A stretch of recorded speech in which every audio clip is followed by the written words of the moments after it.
একটি ছোট্ট গ্রাম ছিল যার নাম ছিল চন্দ্রপুর। এই গ্রামটি পাহাড় আর নদীর মাঝে অবস্থিত।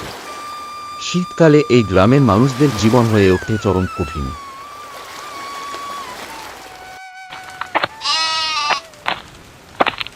ঠান্ডার কারণে বেশিরভাগ মানুষ ঘর থেকে বের হতে ভয় পায়। শীতের বাতাস যেন হাড় পর্যন্ত কাঁপিয়ে দেয়, আর সেই ভয়ানক ঠান্ডা প্রতিটি হৃদয়ে এক অদ্ভুত শূন্যতা তৈরি করে, যেন জীবনের প্রতিটি মুহূর্ত যেন আরো কঠিন হয়ে ওঠে।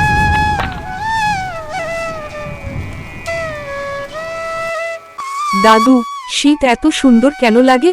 এই বরফের সাদা চাদর, ঠান্ডা হাওয়ার মিষ্টি স্পর্শ, সব কেমন যেন এক রূপকথার জগৎ নিয়ে আসে, যেখানে প্রতিটা মুহূর্ত যেন জাদুর মতো অনুভূত হয়। হ্যাঁ মিষ্টি, তুমি জানো এর পেছনে আছে এক দারুণ মজার আর অবাক করার মতো গল্প, যা শুনলে তোমার মন আনন্দে ভরে যাবে।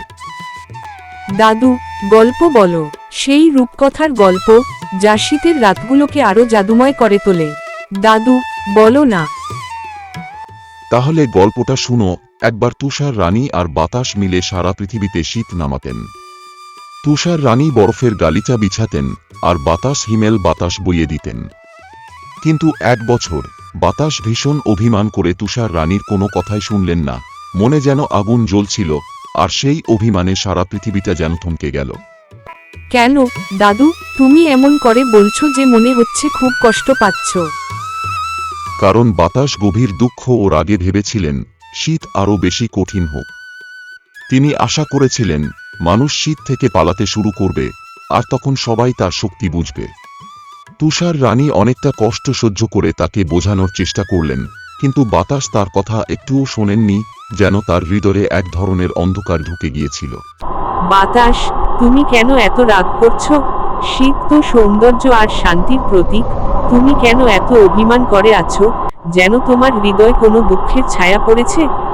আমি চাইলেই পৃথিবীকে জমিয়ে দিতে পারি, মানুষেরা আমার শক্তি বুঝতে পারে না, আর এটাই আমাকে ভীষণ কষ্ট দেয়। মনে হয় যেন কেউ আমার ত্যাগ এবং ক্ষমতাকে গুরুত্ব দেয় না। কিন্তু এভাবে তুমি প্রকৃতির ভারসাম্য নষ্ট করছো।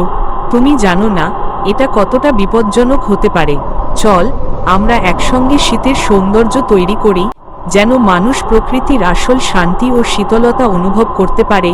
তুমি আমার সাথে থাকলে সবকিছু সুন্দর হবে, আমি বিশ্বাস করি। আচ্ছা, তুমি বলো কি করব। এত দ্বিধা আর কষ্টে পড়ে গেলাম, জানি না কি ঠিক হবে। তুমি যদি একটু দয়া করে আমাকে পথ দেখাও, তাহলে হয়তো সবকিছু সঠিকভাবে করতে পারবো।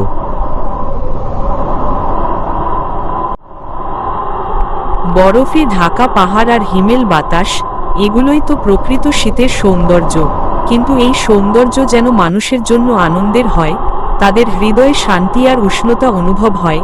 এটাই আমার কামনা, যেন শীতের ঠান্ডা কখনোই তাদের কষ্ট না দেয়, বরং তাদের মনে শান্তি এবং ভালো লাগা সৃষ্টি করে। এরপর তুষার রানী আর বাতাস প্রকৃতির ভারসাম্য ফিরিয়ে আনলেন।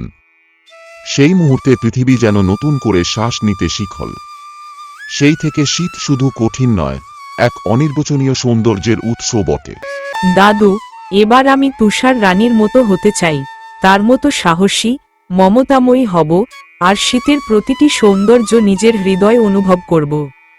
ঠিক বলেছ মিষ্টি। শীতকে ভালোবাসা আর যত্ন দিয়ে গভীর মমতায় উপভোগ করতে হয়, তবেই তার আসল সৌন্দর্য ধরা দেয়। শীতের কুয়াশাচ্ছন্ন রাতে দুই বন্ধু গ্রামের পাশের নদীর তীরে বসেছিল।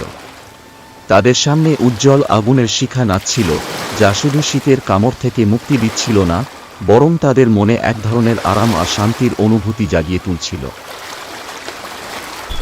তোর মনে আছে গত শীতে আমি নদীতে পড়ে গেছিলাম? কি ভয় পেয়েছিলাম তখন! ঠান্ডা জলটা যেন পুরো শরীর ছুঁয়ে এক মুহূর্তে সব সাহস কেড়ে নিয়েছিল।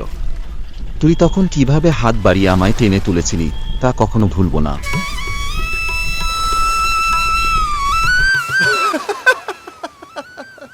হ্যাঁ, তুই তো পুরো বরফের পুতুল হয়ে গেছিলি।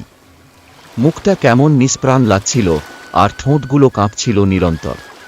তারপর তোর মা যেভাবে তোর কাঁধ জড়িয়ে কম্বলে মুড়িয়ে ফায়ারপ্লেসের পাশে বসিয়ে রাখল, সেটা দেখেই বুঝেছিলাম ভালোবাসার উষ্ণতাই তোর ঠান্ডা শরীর আর ভয়ার্ত মনকে শান্ত করতে পারবে। তুই না সবসময় হাসাহাসি করিস, কিন্তু এবার দেখো আমি কতটা বদলেছি। এখন আমি আগের মতো ভীতু নেই। এই শীতে আমি বরফে হাঁটতেও যেতে রাজি, আর ঠান্ডার সঙ্গে লড়তে পুরোপুরি প্রস্তুত। তোর মুখে অবিশ্বাসের হাসি দেখলেই কিন্তু এবার খুব মজা লাগবে। শীত আমাদের জন্য এক অনন্য সময়। মাঠ ভরা শিশিরের মিষ্টি গন্ধ, গরম ভাতের সাথে মাখা আলু ভর্তার স্বাদ, আর রাতের ঠান্ডায় এই আগুনের উষ্ণ আলিঙ্গন, সবকিছু মিলে যেন শীতের প্রতিটি মুহূর্ত এক অন্যরকম আনন্দ আর শান্তির অনুভূতি নিয়ে আসে।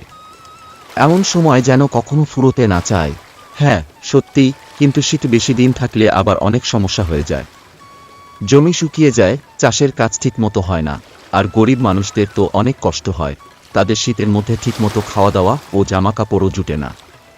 এই ভাবনা একটু দুঃখের, কিন্তু এটাই বাস্তব।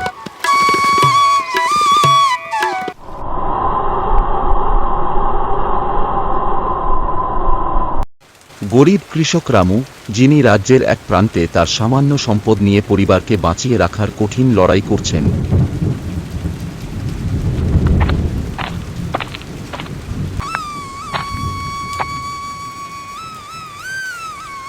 একদিন হাড় কাঁপানো শীতের মধ্যে একটি জাদুকরী পাখিকে জীবনের শেষ আশার মতো অচেতন অবস্থায় গাছের নিচে পড়ে থাকতে দেখে উদ্ধার করেন। তুমি বাঁচো পাখি, এই কঠিন সময়ে তোমার মতো একটি অসহায় প্রাণীকে আমি ফেলে দিতে পারি না। তোমার জীবনও আমার কাছে মূল্যবান।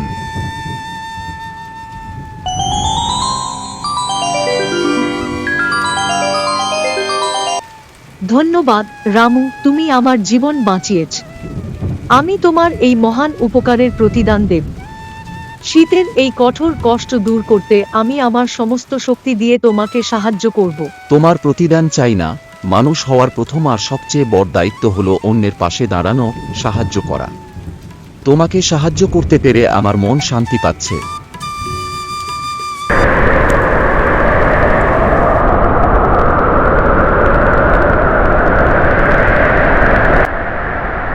একদিন হঠাৎ একটি বড় ঝড়ের পূর্বাভাস আসে। গ্রামে সবাই আতঙ্কিত হয়ে পড়ে, যেন আকাশ ভেঙে তাদের ওপর নেমে আসবে।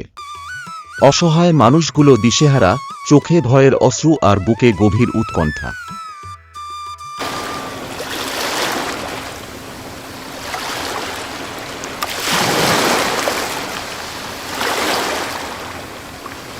দাদা, আজকে খুব বড় ঝড় আসছে, সবাই ভয়ে কাঁপছে আর নিরাপদে থাকতে চায়। আমরা কি করব দাদা? কিছু বলো। আসল সমস্যা হলো না বাছা। সমস্যার সময়ে মাথা ঠান্ডা রাখা সবচেয়ে জরুরি।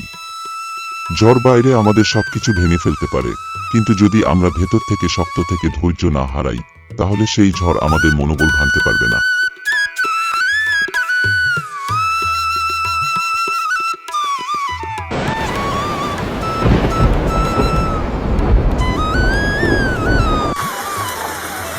ঝড় আসে আর পুরো গ্রাম একেবারে অন্ধকারে ডুবে যায়, যেন পৃথিবী থমকে গেছে।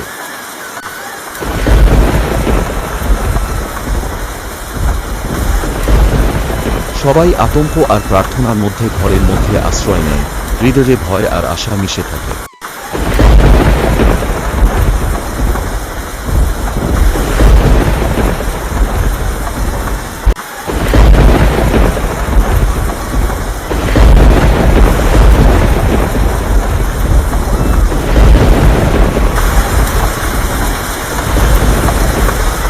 পরদিন সকালে ঝড় থেমে গেলে গ্রামের মানুষ ধীরে ধীরে বাইরে আসে। ভাঙাচোরা পরিবেশ দেখে চোখে জল আর মনে কৃতজ্ঞতা নিয়ে ভাবতে থাকে, তারা এখনো বেঁচে আছে। দাদা, আপনি ঠিকই বলেছিলেন। যদি আমরা তখন শান্ত না থাকতাম, তাহলে ভয়ের আগুন আমাদের আরও গ্রাস করত। কিন্তু এখন আমরা সবাই নিরাপদ, আর এই অনুভূতিটা সত্যিই অপরিসীম স্বস্তি এনে দিচ্ছে। ঠিক বলেছ বাছা। জীবনও একটি ঝড়ের মতো। কখনো কখনো তুমুল ঝড় আসে, যার তাণ্ডবে মনে হয় কিছুই আর টিকে থাকবে না, কিন্তু যদি ধৈর্য ও সাহস থাকে, তাহলে সেই ঝড়ের মধ্যেও আমরা নতুন করে দাঁড়াতে পারি। এটা বিশ্বাস করলে সত্যিই কোনো কিছুই আমাদের হারাতে পারে না।